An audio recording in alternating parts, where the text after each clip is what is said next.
बात हो अपराधियों के अपराध की या आपसे जुड़े अधिकार की, महिलाओं के सम्मान की या किए गए किसी भी अपराध की, हम पहुंचाएंगे आप तक हर छोटी बड़ी खबर।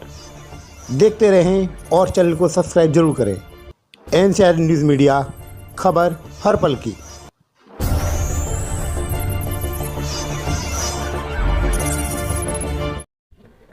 ग्रेटर नोएडा स्वतंत्रता संग्राम सेनानी के समाधि स्थल को लेकर भारतीय किसान यूनियन मंच का अनिश्चितकालीन धरना शुरू। बता दें कि भारतीय किसान यूनियन मंच के तत्वाधान में ग्राम खेड़ा चौगनपुर में आज अनिश्चितकालीन धरना आरंभ कर दिया गया है। यह धरना गांव के स्वतंत्रता संग्राम सेनानी स्वर्गीय प्रीतम सिंह के स्मृति स्थल के संरक्षण को लेकर किया गया है। प्रीतम सिंह जी के वंशज प्रदीप भाटी ने बताया कि 1983 में ही खसरा संख्या 126 में उनके दादाजी का स्मृति स्थल बनाया गया था, जिसको लेकर वर्तमान में बिल्डर ने प्रशासन के साथ गठजोड़ कर निर्माण कार्य शुरू कर दिया और आए दिन बिल्डर स्वतंत्रता संग्राम सेनानी के परिवार को धमकाता है, जबकि मामला हाईकोर्ट में विचाराधीन है। इस अवसर पर धर्म सिंह भाटी, सूरज प्रधान, चरण सिंह प्रधान, चिंकू यादव, गजेंद्र बसैया, रिंकू यादव, सागर नंबरदार, सुखपाल, दानिश, कादिर मेवाती, रोहतास नागर, डॉक्टर यामीन, विकास कसाना, डॉक्टर मोहसिन, उमंग शर्मा, विक्रम यादव, अक्षय चौधरी, अंकित मुकदम, अजब सिंह, विकास कलशन, अन्य किसान मौजूद रहे। नोएडा गौतम बुद्ध नगर से एनसीआर न्यूज़ मीडिया डिजिटल के लिए संवाददाता अभिषेक भारद्वाज की खास रिपोर्ट। आगे कार्रवाई करी जाए। फिर दोबारा से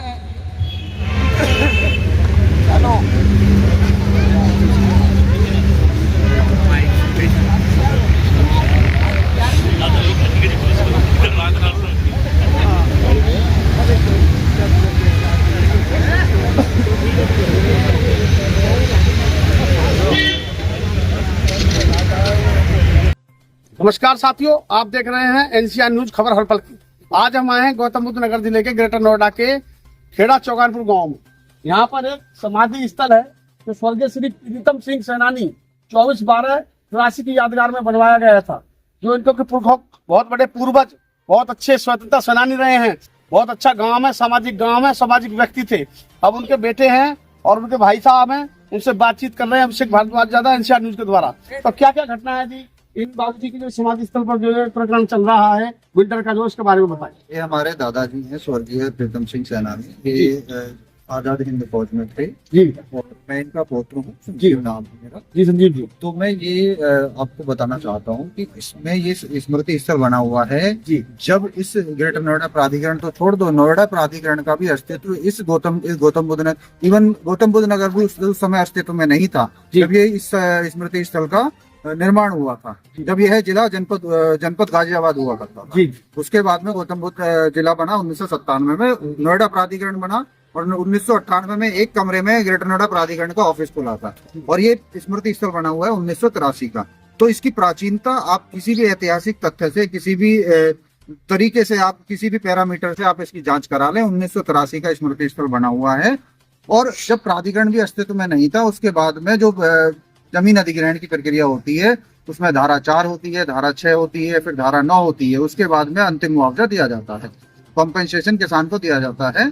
धारा 4, 6 और धारा 9 तीनों सर्वे में जितनी भी सर्वे अगर नियमित रूप से हुई होंगी, ईमानदारी से हुई होंगी, तो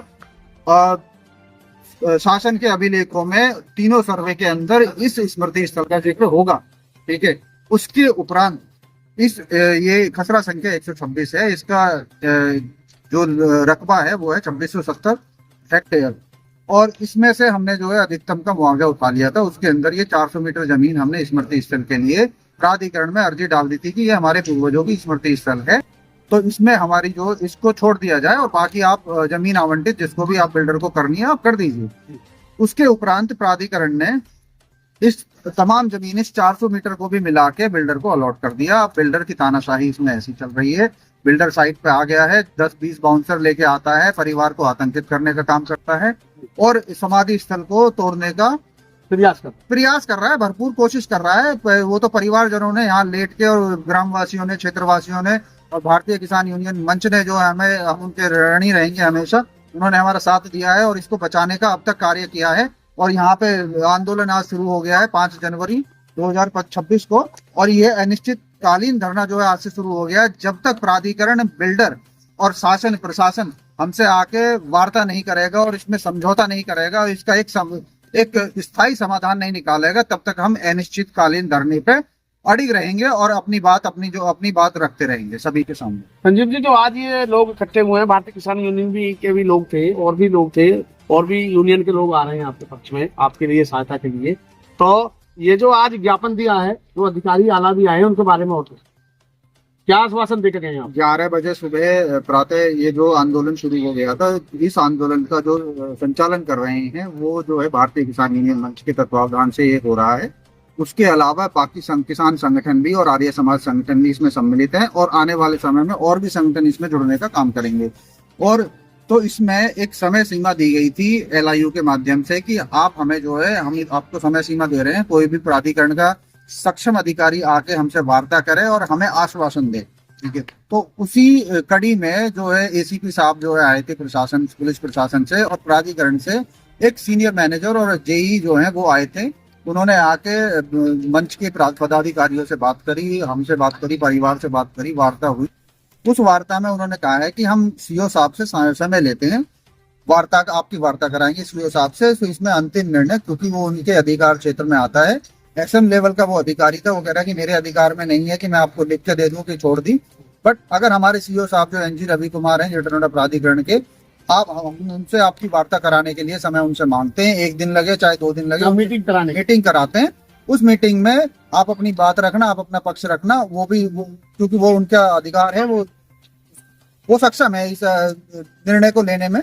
तो वो जो भी निर्णय इसमें करेंगे वो कर सकते हैं। हम आपकी वार्ता का इंतजाम आप करते हैं। जी संजीव जी, ये बात हुई। संजीव जी, मैं ये कहना चाह रहा हूँ कि हम भी मीडिया के सज्जन आपके लिए 24 आवर्स तैयार रहेंगे, जैसे भी वहाँ अथॉरिटी पे रहना हो, यहाँ रहना हो धरने में। और मैं चाहता हूँ कि ये हमारे पूर्वज हैं, जो बाबूजी प्रीतम सिंह स्वतंत्रता सेनानी, एक अपने आप में बड़ी यादगार एक शख्सियत रही है कि स्वतंत्रता सेनानी जो देश को बचाने का काम किया है इन्होंने। आज इनकी समाधि स्थल पर जो मामला हो रहा है, प्रकरण पर बड़ी दिक्कत हो रही है कि मैं शासन से भी यही गुहार लगाऊंगा, इस पीड़ित परिवार को मदद मिलनी चाहिए। हमारे चैनल के माध्यम से संजीव जी से बातचीत करते हुए बने रहिए अभिषेक के द्वारा विपिन NCR न्यूज चैनल खबर पर।